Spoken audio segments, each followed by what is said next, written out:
Hello and welcome to the All Rookie Podcast. Today is February 3rd, 2023, and I'm your host, William Harris, aka William is Bill. Great to be back with you today on another great episode of the All Rookie Podcast. Today we're continuing our series on who is ... On this episode, we're going to cover the prolific shot blogger Walker Kessler for the Utah Jazz. He's having a great season so far. Let's get straight to it like it's nothing to it. Now, Walker Kessler is 22 years old. Of course, like I said, for the Utah Jazz. And before getting drafted to the Jazz, he attended the University of North Carolina. He was a Tar Heel. That's right, for his freshman year. But just that 1 year. He was a top recruit, but only averaged 4 points and 3 boards that year. So for his sophomore season, he's like, this is not going to fly. He transferred to Auburn. He played extremely well, averaging 11.5 points, 6 boards, 1 steal, and 4.6 blocks. That's the Walker Kessler you know and love. He led the nation in blocks and had even more blocks than whole teams, not just players, whole teams. All but 13 teams to be exact. That's ridiculous. He won the Naismith Award and was named the SEC Defensive Player of the Year. He was a bit of a polarizing player coming out of the draft. Opinions varied on him, and that's why he fell in the draft a little bit. My scouting report on him was, he looked bigger. He looked a foot bigger than everyone else in college. So, and that is true. A lot of players he played against, the centers, it's a lack of big centers in college. Let's just say that, because Chet Holmgren looked a lot bigger than those guys he was guarding as well. But he is still a great shot blocker, nice cutter to the rim, runs the pick and roll well. He's always in the right spot. Very smart player. But he was pretty slow, in my opinion. He can move when he needs to, but he was still pretty slow, in my opinion. He needs to rebound better, needed to score more in the paint. And in my opinion, he projected to be a backup similar to Myers Leonard. Now, that might seem like I killed him. And, I did have him projected to be the 58th player picked in the draft. That's the last player in last year's draft because there was only 58 picks. I was completely wrong. He has came in and been incredible thus far for the Utah Jazz. So, I'll say it again. I was completely wrong. Now, some of those things I said are still correct, though. He does need to rebound better. He does need to score more in the paint. But, he's been the best big man in this draft. He's been a top 3-4 rookie this year, so you can't really complain. He ended up being drafted 22nd, like I said, by the Minnesota Timberwolves. That you may not remember either, especially if you weren't big on the draft process.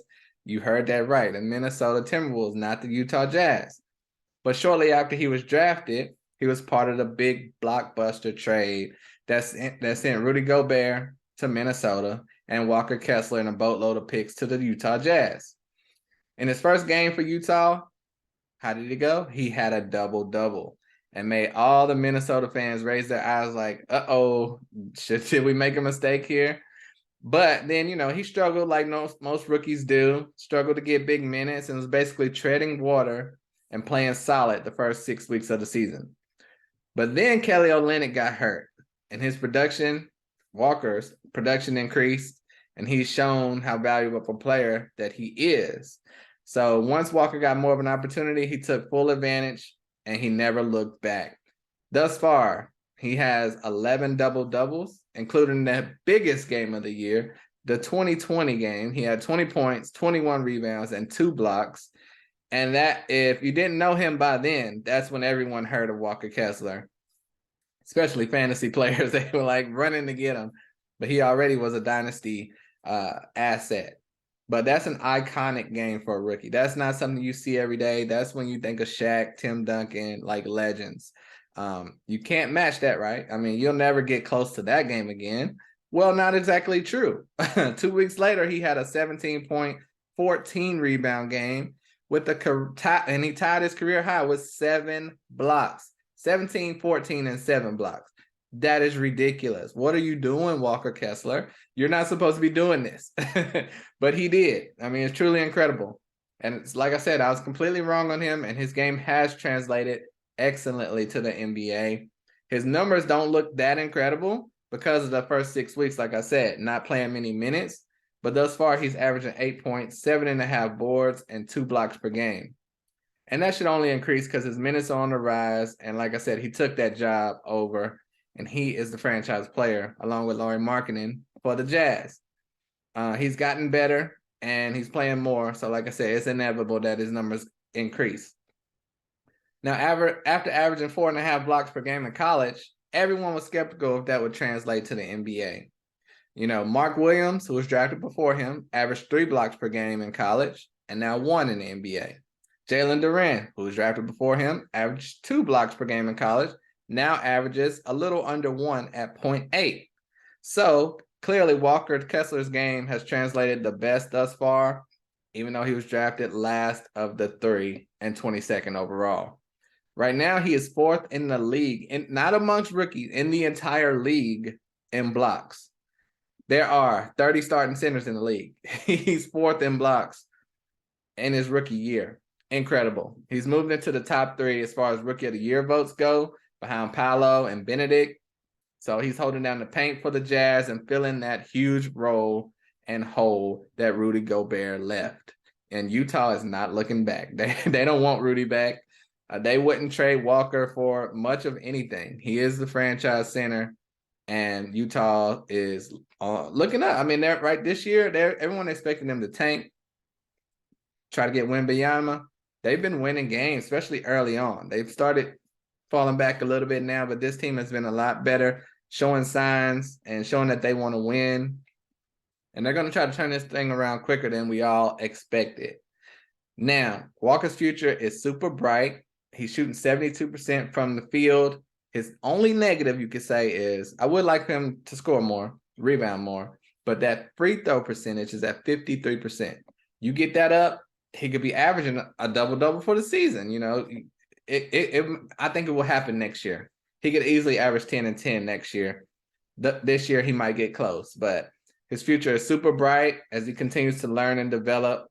The team loves him. The sky's the limit. And I have to say, this is a lesson to be learned by all 30 NBA teams. And I wish they learned this, what was it, almost 20 years ago with Kobe Bryant. Stop trading rookies before they even play one game or even step on the court in your jersey. Please, thank you. Do not trade guys before you even see them on your team in your gear. This happened with Kobe Bryant. You may not know this. He was drafted by the Charlotte Hornets. Never played for the Charlotte Hornets. Now we could be having the same situation again with Minnesota as they drafted him, Walker Kessler, and traded him before he did anything with the Timberwolves. We will see, but his future super bright. Excited to see how it goes. And like I said, only things are looking up for Walker Kessler. If you like this show, rate, follow me on Twitter at William S. Bill. Subscribe, rate, review, comment. Mainly subscribe, though. But no, I appreciate you so much for listening, watching. And until next time, I'm out of here. Peace.